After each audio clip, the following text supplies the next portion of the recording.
કે સંતો હંમેશા પોતાના અનુયાયીઓને એક જ આશીર્વાદ આપતા હોય કે સુખી થાવ.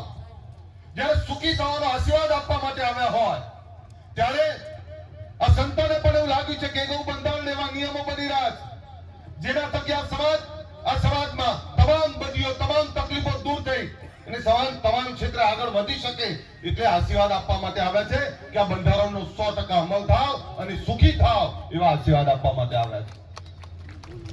દોસ્તો, આગેવાનો ચિંતા કરે, આગેવાનો વાત મૂકે, પણ આ વાતમાં આપણે તમામ રીતે હંમેશા એક જ વાત મૂકીએ છીએ કે રાજનીતિ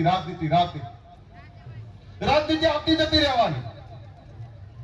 સતયુગ, ત્રેતાયુગ, દ્વાપરયુગ, કળિયુગ આવી ગયો.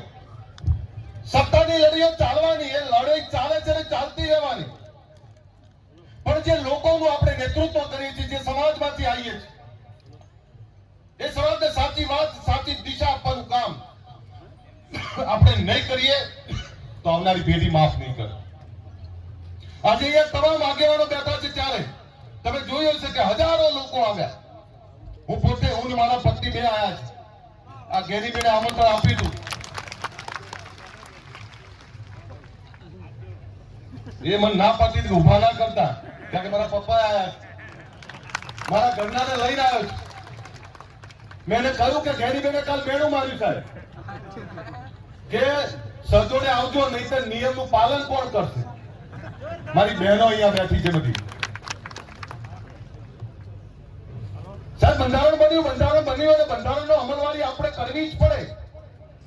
પણ આવા બે સૂચનો છે મારા. મને સૌથી સારી જો એક બાબત લાગી હોય તો તમે વૈશાખ સુદ ને મહા 15 દિવસના આખા વર્ષના 30 મુહૂર્ત નક્કી કર્યા. લગ્નની સિઝન 2 હોય અને મહા મહિનો વૈશાખ, આ 2 મહિનાની જે લગ્નની નક્કી કરી તમે મુહૂર્ત, આ મુહૂર્તમાં જો લગ્નો થશે તો સાહેબ અડધી તકલીફ તો એમની દૂર થઈ જવાની. એનું કારણ છે કે આહિર સમાજ, હું આહિર સમાજના સાહેબે ગયા છે, હું ગયો છું, બધા ગયા છે. બટેજી, તેરસના દિવસે એક જ દિવસે આખી રાત લગ્ન થાય. ઘરે ઘરે આખા ગુજરાતમાં આખો સમાજ ઘરે ઘરે લગ્ન થતા હોય. કોઈ જગ્યાએ 15 લોકો બેઠા હોય, કોઈ જગ્યાએ 20 લોકો બેઠા હોય.